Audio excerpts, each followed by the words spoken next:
Visit DysonDoctor.com for helpful hints, tips and advice on all major vacuum brands.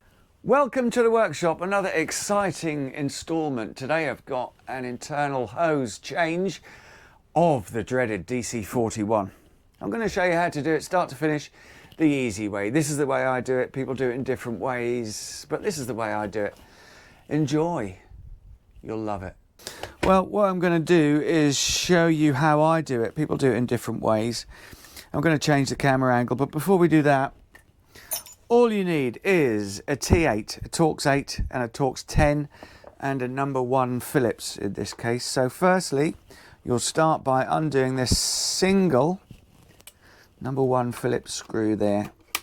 Pull this out. That is what we're going to change. Going to change the camera angle and I'll show you what I think is the easiest way of doing it. So we've removed the number 1 Phillips from there, releasing this hose. It'll just push down. You'll see a slot there that pushes up into the slot when it's back together, and that is where they always split. So once you've got that off, we need to go to, there is one T8 there. I'm going to use my screwdriver. Normally I would use standard manual screwdrivers because that's what you've got at home, and the whole point of this video is to enable you to do this. If you can't get to somebody like me, then you can, in theory, do it yourself. It seems daunting, but really it's not. You've got 2 T10s here, one either side. That will release. Recline the machine and it will release and expose everything like that. Carefully take everything apart, put it to one side, take note of where the cables run. Once you get to this point, again, it's a T10. You've got 4 screws, 4 Torx screws under here. 1, 2. Trying to do this one-handed, as you can probably appreciate. 3. Again, it's always a really good idea to have one of these magnetic trays,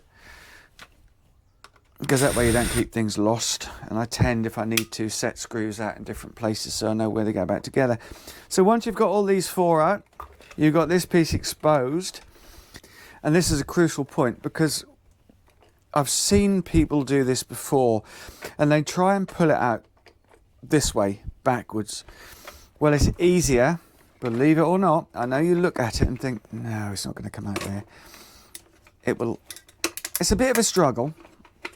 You know, none of this is simple. Otherwise there wouldn't be people like me in this business. So it will come out the front. It will come out of the front. There you go. And it's out the front. So refitting is the reverse of that. We're going to go in that way up. Remember, this stand-up peg should be at the top, because the point of that is when you stand the machine up, that peg will locate in the floor head and stop the machine wobbling side to side. It's actually quite a good design. So when we go back in, we need to make sure you get that spring in there perfectly. So when we go back in, make sure this is pushed, this piece here is pushed right down like that. These screw holes, you'd guess, you'd probably call them, need to go over the top. It'll only go in one way. If it's wrong, you know, it'll be obviously wrong.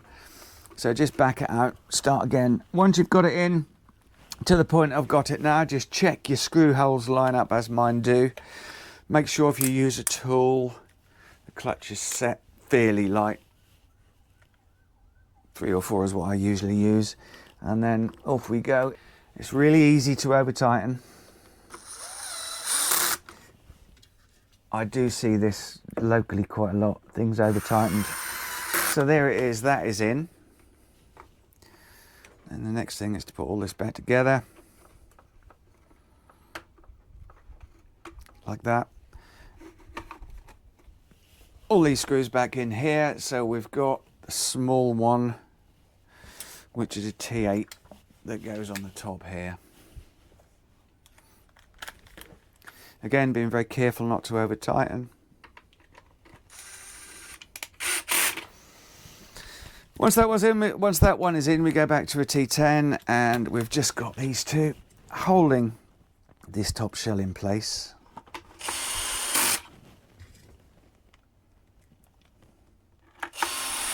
And finally,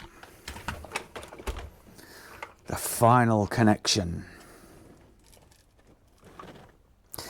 is the final connection, which is here. Remember, these slot nicely into those slots like that. And then again, it's a number 1 Phillips.